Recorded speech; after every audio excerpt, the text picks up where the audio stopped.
ನಿತ್ಯ ನುಡಿ ನ್ಯೂಸ್ಗೆ ಸ್ವಾಗತ ಸುಸ್ವಾಗತ. ಸ್ನೇಹಿತರೆ, ನಮ್ಮ ನಿತ್ಯ ನುಡಿ ನ್ಯೂಸ್ ಚಾನೆಲ್ ಅನ್ನು ಇನ್ನೂ ಸಬ್ಸ್ಕ್ರೈಬ್ ಮಾಡಿಲ್ಲ ಅಂದ್ರೆ ಈ ಕೂಡಲೇ ಸಬ್ಸ್ಕ್ರೈಬ್ ಮಾಡಿ. ಈ ರೀತಿಯ ತಾಜಾ ಸುದ್ದಿಗಳನ್ನು ಪಡೆಯಲು ಬೆಲ್ ಐಕಾನ್ ಒತ್ತಿ. ನಿಮ್ಮ ಅನಿಸಿಕೆ ಮತ್ತು ಅಭಿಪ್ರಾಯಗಳನ್ನು ಕಮೆಂಟ್ ಮೂಲಕ ತಿಳಿಸಿ. ಹೌದು, ವರುಣಾ ಕ್ಷೇತ್ರ ವ್ಯಾಪ್ತಿಯ ವರಕೋಡು ಗ್ರಾಮದಲ್ಲಿ ನಡೆದ ಕಾರ್ಯಕ್ರಮದಲ್ಲಿ ಮಾತನಾಡಿದ ಮುಖ್ಯಮಂತ್ರಿ ಸಿದ್ದರಾಮಯ್ಯ ಅವರು ತಮ್ಮ ರಾಜಕೀಯ ಜೀವನದ ಬಗ್ಗೆ ಮಹತ್ವದ ಹೇಳಿಕೆ ನೀಡಿದ್ದಾರೆ.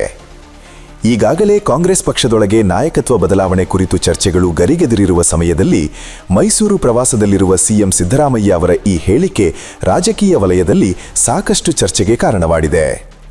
ಕಾರ್ಯಕ್ರಮದಲ್ಲಿ ಮಾತನಾಡಿದ ಅವರು, ನಾನು ಬಹಳ ಸಂತೋಷದಿಂದ ದೇವಸ್ಥಾನವನ್ನು ಉದ್ಘಾಟನೆ ಮಾಡಿದ್ದೇನೆ. ನಾನು ರಾಜಕೀಯದಲ್ಲಿ ಇಷ್ಟು ಮಟ್ಟಿಗೆ ಬೆಳೆಯಲು ಕಾರಣ ನೀವು ಜನರು. ನನ್ನ ರಾಜಕೀಯ ಜೀವನದಲ್ಲಿ ಸೋಲು ಗೆಲುವು ಎರಡನ್ನೂ ನೋಡಿದ್ದೇನೆ. ಆದರೆ ಕೊನೆಯ ಉಸಿರು ಇರುವವರೆಗೂ ರಾಜಕೀಯದಲ್ಲೇ ಇರುತ್ತೇನೆ, ಜನರ ಸೇವೆ ಮಾಡುತ್ತೇನೆ ಎಂದು ಹೇಳಿದ್ದಾರೆ. ಇದೇ ವೇಳೆ ತಮ್ಮ ಮಗ ಯತೀಂದ್ರ ಸಿದ್ದರಾಮಯ್ಯ ಅವರ ರಾಜಕೀಯ ಭವಿಷ್ಯದ ಕುರಿತು ಸಿಎಂ ಮನದ ಮಾತು ಹಂಚಿಕೊಂಡರು.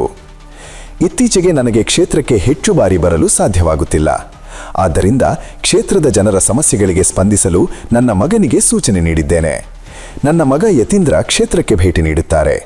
ನೀವು ನನ್ನನ್ನು ಹೇಗೆ ಬೆಳೆಸಿದ್ದೀರೋ ಹಾಗೆಯೇ ನನ್ನ ಮಗ ಯತೀಂದ್ರನನ್ನು ರಾಜಕೀಯವಾಗಿ ಬೆಳೆಸಬೇಕು ಎಂದು ಸಿದ್ದರಾಮಯ್ಯ ಜನರಲ್ಲಿ ಮನವಿ ಮಾಡಿದ್ದಾರೆ.